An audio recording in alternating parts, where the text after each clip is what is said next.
What if I told you that Liam Neeson, the man behind some of the most unforgettable roles in movie history, has been haunted for decades by one role he wishes he had never taken? In this video, Liam looks back at his most iconic performances, relives the highs and lows, and finally reveals the one film that nearly broke him, the one decision he's kept hidden from the world. Stay with us until the very end, because what Liam confesses will change the way you see his career, his life, and the price of fame. The theater was packed, but Liam Neeson barely noticed the crowd. As the house lights dimmed and the giant screen flickered to life, the first montage began. A powerful swirl of his life's work projected larger than life. Faces flashed across the screen.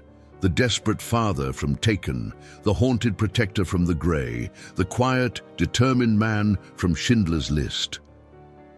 Applause rippled through the audience, cheers punctuating every iconic moment, every memorable line. But as Liam sat in the front row, hands resting lightly on his knees, a strange stillness settled over him. On the surface, it was a celebration. A night to honor his career, to reflect on decades of performances that shaped not only the industry but in some ways shaped the audience watching now. Yet inside, something tightened with every passing second. Because every clip was not just a performance to him, it was a memory. He watched himself sprinting through scenes, shouting into phones, holding guns with steely resolve, comforting children facing death. He watched a version of himself that the world loved, a man crafted, edited, lit perfectly, a man who had become, over time, both legend and burden. The crowd saw triumph. Liam saw something else.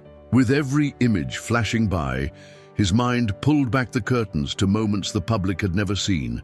The long hours in makeup, the exhausting press tours, the quiet arguments with Natasha when he was away too long, the nights when he sat in hotel rooms staring at the ceiling, wondering if all this was truly worth it. He remembered the younger man he had been, the hunger, the drive, the belief that each new role might be the one that finally filled whatever hollow space he carried inside. But he also remembered the creeping realization that fame was not a salve, that applause was not a cure. The audience erupted as a key scene from Taken filled the screen. The moment his voice, cold and steady, delivered the now famous line about a very particular set of skills. People clapped, laughed, some even shouted the line back at the screen.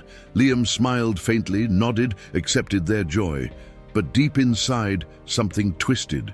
Because behind that line, behind the cool delivery and action hero aura, was a man who had been slowly unraveling. As the montage continued, rolling through the big hits and smaller gems, Liam felt the pressure building in his chest. Then came a shift. The screen cut to a darker scene, one less familiar to the general public, one from a film that hadn't been as widely embraced but had left a scar on Liam's heart. His breath caught. His fingers curled slightly. He looked away. It was subtle, almost imperceptible to anyone watching, but to Liam it was a breaking point, because there, on that screen, was the role. The one he wished he had never taken. Not because it was a bad film, not because it failed commercially, but because it had cost him something he had never recovered. The applause swelled again. But Liam's ears filled with the hum of his own heartbeat. He felt himself drifting inward, pulled into the gravity of a past he had worked hard to bury. He remembered the long days on that set, the heavy silence that followed him home, the moment when Natasha had looked at him with concern, sensing something was wrong even before he did. He had buried these memories under layers of other roles, other projects, other distractions. But tonight, under the weight of flashing images and roaring applause, they cracked through. He sat forward slightly, hands clasping tightly now, and felt the weight of years pressing down. The screen faded to black for a moment, and in the silence that followed, Liam exhaled slowly, his eyes clouded with a memory he had never dared share. And then, softly, barely audible even to himself. The truth surfaced. "That's the one," he thought, the words echoing like a ghost in his chest. "The role I wish I'd never taken." The crowd didn't know. They cheered, they clapped, they leaned forward in excitement as the next wave of clips began rolling across the screen. But Liam Neeson sat frozen, caught in a silence only he could hear. Inside, his mind was no longer in the theater. It had slipped backward, sliding past the roaring applause, past the flashbulbs, past the interviews and red carpets. Back to that set, to that role, to that version of himself he had locked away for years. It wasn't Taken, though the world thought that was his most defining moment. It wasn't Schindler's List, though that was the film that earned him eternal respect. No, the role that haunted Liam was one few even remembered. It was a film meant to be his next great breakthrough, a dramatic, gritty project that promised critical acclaim and awards.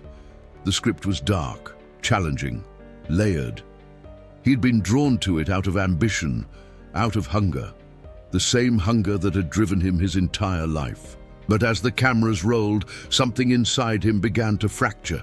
He remembered the first weeks of shooting, the endless takes, the emotionally draining scenes, the director pushing for rawness, for vulnerability, for pieces of Liam he wasn't sure he wanted to give. He remembered long nights where he barely slept, scenes where he pulled emotions so deeply buried they left him shaking after the director called "cut." At first, Natasha had tried to support him. She would visit the set, bring the boys, laugh softly and tell him he was brilliant. But as the shoot dragged on, her eyes shifted from pride to worry. She saw the toll it was taking, even when Liam tried to hide it. He remembered one night, coming home late after a grueling day, walking into the kitchen and finding Natasha waiting, her face pale, her hands resting on the table, eyes filled with quiet concern. He hadn't wanted to talk. He had brushed past, gone straight to bed, telling himself he just needed rest, that she'd understand later, that it would all be worth it. But it wasn't. The film wrapped. The critics were lukewarm. The audience stayed away. What was supposed to be a turning point became a weight he carried, a moment where he realized ambition had blinded him. But the real cost wasn't professional, it was personal. That role had left a crack in his marriage, a crack he had never quite been able to mend. It had taken him away from his boys at a time when they needed him most. It had drained pieces of himself that he never fully regained. And the worst part, no one knew, no one but him.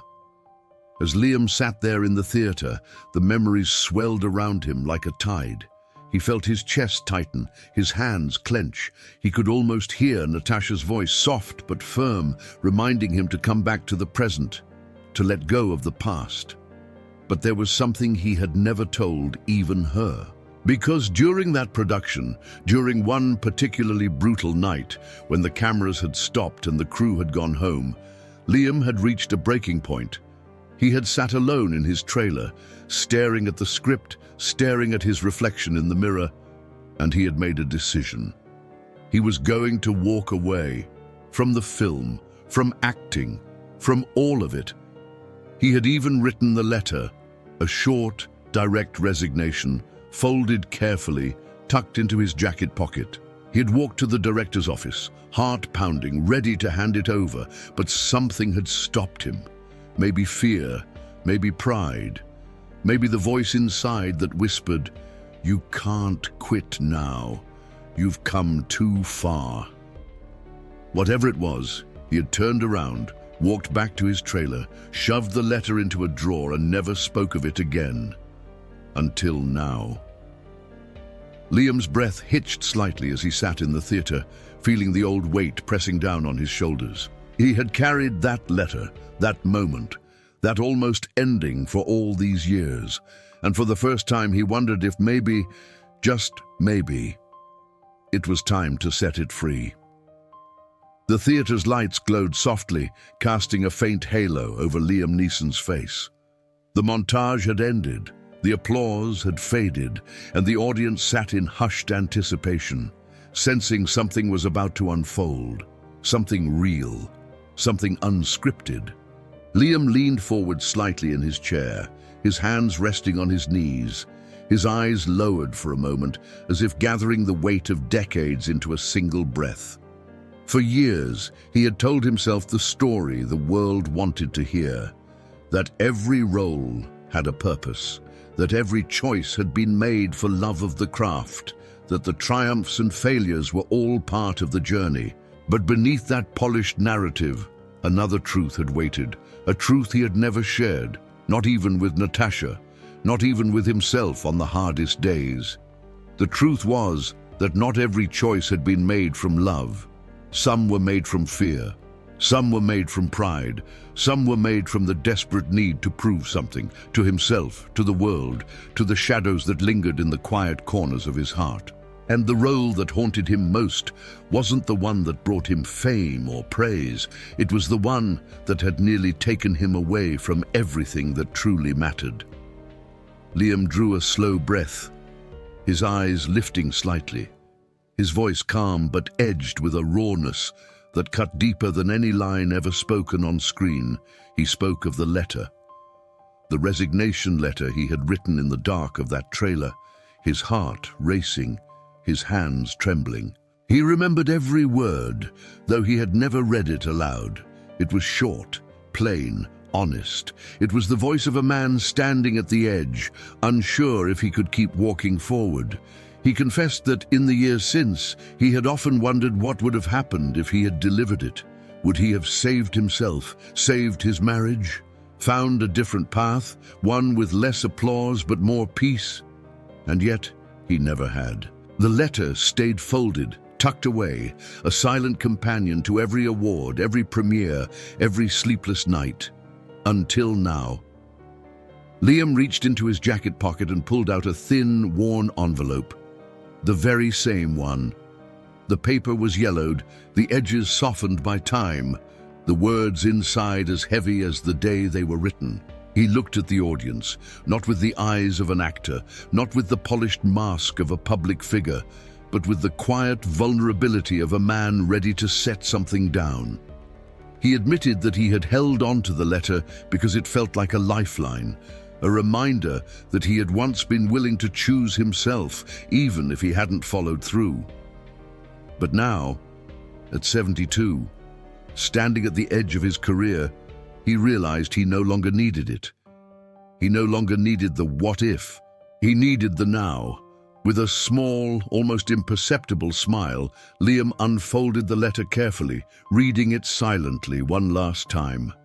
Then, in a gesture as soft as it was powerful, he began to tear it, slowly, deliberately, piece by piece.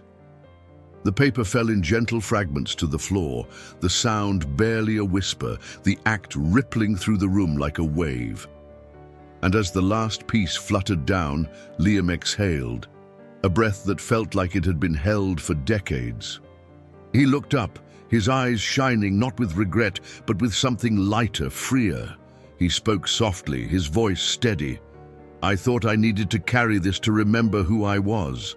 But today I remember who I am, not because of what I almost left behind, but because of what I chose to keep going for Natasha, for his sons, for himself."